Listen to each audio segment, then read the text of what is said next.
top 20 YouTubers in China. We're starting right now, and we'll be finished before this coffee is done brewing.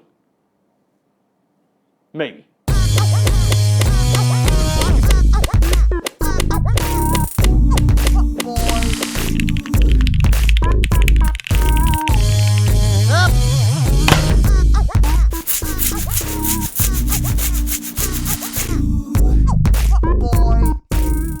So it wasn't that long ago there was less than a handful of China-based YouTubers. This may be due to China putting the digital kibosh on many foreign websites during the infancy of YouTube, or perhaps nobody on YouTube had anything particularly clever to say about China. Who knows? Either way, things seem to have changed. Even with the necessity to electronically pull vault over the firewall, these days there's more flavors of YouTubers based in China or vicariously China-centric based YouTubers than quasi-gay sounding coffees one can find down at your local Starbucks. Who writes these jokes? Oh wait, it was me. True story. Still, with so many snipes, low blows, and out-and-out hit pieces being done on various vloggers these days, I thought it'd be nice to take the top 20 or so China-centric YouTubers and say something nice about them. Why? Well, anyone can talk smack about others, but it's far more interesting, I feel, to point out the positives than the negatives.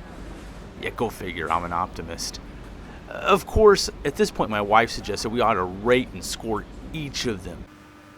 I think we really have to rate them.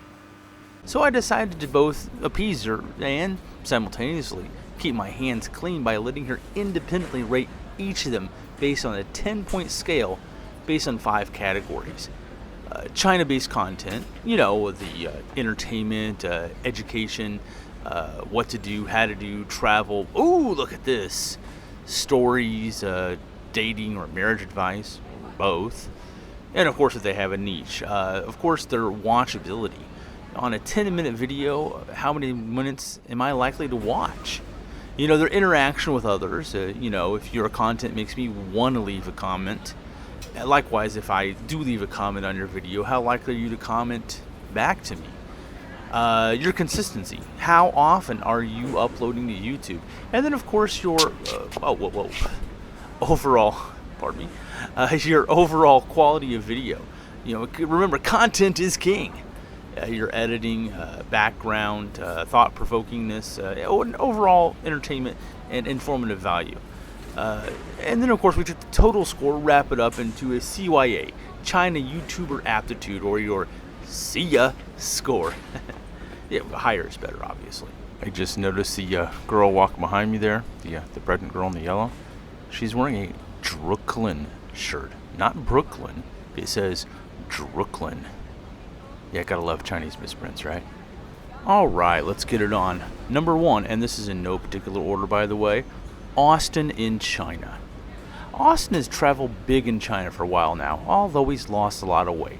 He speaks muy bueno Chinese and has a tendency to monologue like a supervillain occasionally. You got me monologuing! He's generally cool in his table manners, picks up after himself, and has a great eye for detail. What I like about Austin? He's a genuine guy. No subplot. What you see is what you get. Truly a likable dude. Number 2, Angelo. Angelo talks just like my mother when she's not sure she has cell reception or not. Are you still there? Angelo is the master of the talking headshot, though. He's super well traveled and speaks at least 3 dozen languages. Well, what I like about Angelo? He really thinks a lot before he talks, and not everyone does that. Too many people in the world just shoot off mouth missiles without worrying who or what they may impact. Number 3, Daniel Dumbrill. When I mentioned supervillains earlier, I really suspect Daniel is a reformed supervillain turned good guy. True story. Daniel Dumbrill's name does follow the Stan Lee formula for a villain, with the double initials being the same. He also rides a one-wheel around, clearly a Lex Luthor trait. Rumor has it his brew pub in Cocoa Park is just a cover for a hollowed-out mountain. In all seriousness, he's a super clever guy and is not afraid to share his opinion. What I like about Daniel Dumbrill? He's super methodical. Every time he says something, he's thought it through at least 50 times before he says it.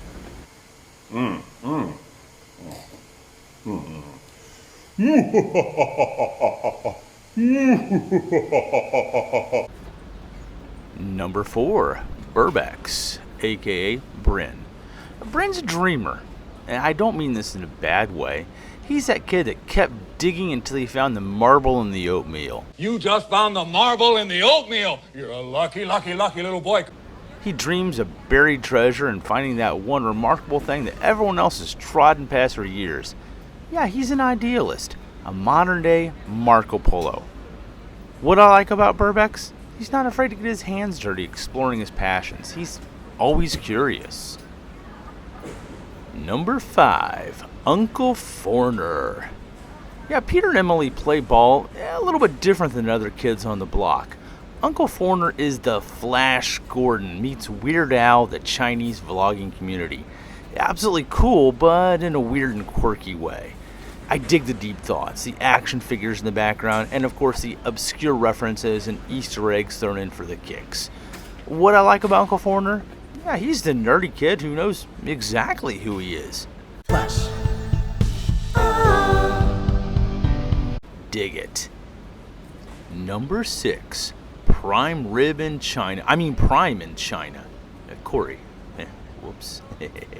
Yeah, Corey doesn't pull any punches. Yeah, he lacks filter, but in a good way. He says exactly what he thinks. Corey is the Geraldo Rivera of the China vlogger community. This is his niche. Yeah, hopefully getting taken hostage like Geraldo is not his niche, but yeah, I guess only time will tell there, I suppose, right? What I like about Prime in China, he's not afraid to be the social justice warrior of the vlogging community. Number 7, Kung Fu Adam. Kung Fu Adam is the Bo Nose of cameras. Did I just date myself? I may have. This guy has been almost everywhere in China and has done things with cameras so secretive, even he can't tell himself about it. Kung Fu Adam has a unique perspective on shooting and has infinite advice on gear and technique. What I like about Kung Fu Adam? He literally knows it all, but it hasn't gone to his head. He's quite humble, approachable, and he's a very good camera guru. Number 8, Guilo 60-ish, Kirk. The Kirk's been in China almost as long as I have. He's Canadian, but we won't hold that against him. It's cool. He's a Canuck, which means per Canadian law he has to apologize if anyone's miffed with him. He also doesn't have blood. He has maple syrup running through his veins with just a hint of rum and eggnog. Kirk is the master of the walk and talk. Give the man a camera and a topic, and he'll impromptu the whole video in one take. What do I like about Guilo 60? He's super passionate, very focused. He's also the only YouTuber on my list that has actively a campaign to donate to underprivileged kids. Kudos. Number 9, living in China, Jason. Jason is the Robinson Crusoe of the China vlogging community. Presumably British, he lives in part of deep China that is so secluded even he doesn't know how he got there. He normally vlogs with his wife Jiao, has one pseudo restaurant in his entire city called Decos, although Jason regularly includes an expletive in front of it when he describes it, which leads me to believe it's either really bad food or Jason may have Tourette syndrome. What I like about living in China? He's quirky, but in a good way. He may or may not realize that I, in fact, am the nobbler. Number 10, Alex Absolute. Alex is an all-around decent Brit living in Wenzhou. He's got 2 boys, 1 wife, 1 sister living in China, and slightly more camera gear than all of B&H Photo and New York City combined. Several times a day, Alex likes to get naked, soak himself in several bottles of baijiu, which, in addition to removing several layers of skin, therefore satisfying his employer's hygiene requirements, allows him to get sloshed, plastered, soaked, hammered, pickled, tipsy, bombed, wasted, lit, loaded, tight, merry, zonked, and pie-eyed, thus aiding his quite toxic creative juices to flow and make some awesome videos. What I like about Alex? He's got a great attitude. He's really a blast to hang out with and is the kind of bloke you really want as a mate. Number 11, Irish in Asia, Amy. No, wait, that's Peter. Amy is Blondie in China. Got it. Yeah, Peter recently lost the mantle of King Shaky Camera of the East, as he's recently upgraded to a stable cam that doesn't look like Michael J. Fox shot all his vlogs. Good show, sir. Peter always has something interesting to share and is often making trips with his girlfriend. However, Peter often takes the phrase break a leg too seriously, as he broke his leg a couple years ago. Ouch. What I like about Irish in Asia, he's very relatable. Peter is a textbook boots on the ground type of vlogger. Number 12, Blondie in China. That'd be Amy. Amy knows how to enjoy life. She's big into exploring new things, trying new places, and of course, cooking. Smells great. Amy has great cinematography. She knows exactly where the shots need to be captured, and she does it. No frills, no anything else. She just knows how to capture the environment she's in.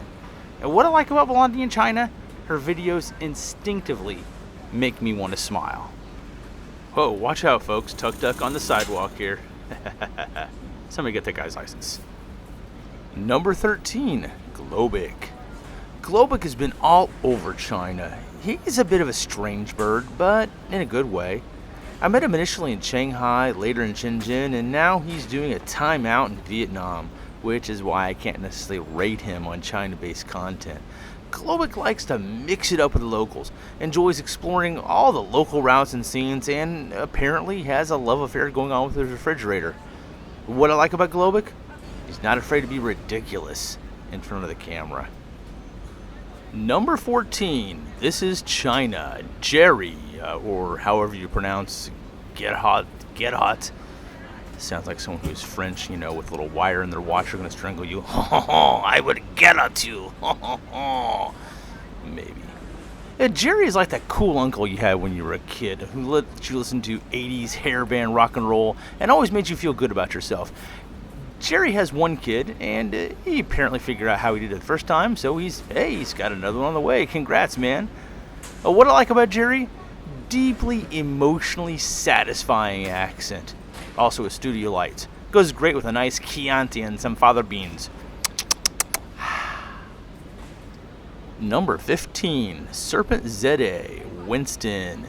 Yeah, that sleek suit, even Barney Stinson would envy, and rugged Jason Statham lookalike haircut, Winston is the original China vlogger. Of course, we're good friends. In fact, I've still got his MacBook. True story. His Chinese is pretty good too. He's quite the car buff, but Winston is the standard by which all other China vloggers are judged. What I like about Serpent ZA? He takes his vlogging and his friends quite serious. There's nothing fake about this guy. Number 16, Lawai86, aka Sea Milk, aka Matt, aka how in the world did you shoot that intro without falling to your death like a bad Wile E. Coyote episode? Some people consider Sea Milk, aka the dude lying on the roof, as Serpent ZA's sidekick, henchman, minion. And they couldn't be more wrong. Sea Milk is a consummate professional when it comes to research, analysis, persuasive speaking, and tasty after-school snacks. What I like about Lawai86? He's super informative, funny, a magnanimous wordsmith, and always manages to stay crunchy, even in milk. Number 17, the Food Ranger, Trevor James. Ubiquitous with the phrase, hey, check it out. Trevor regularly samples foods and meats that I have both never heard of and often have more facial hair than the Sherpas that are serving it to him. What a gig. Trevor travels to the most exotic of locations and films himself getting his dinner along with his wife Ting, who, unlike Trevor, does seem to know what a hairbrush is. What I like about Food Ranger?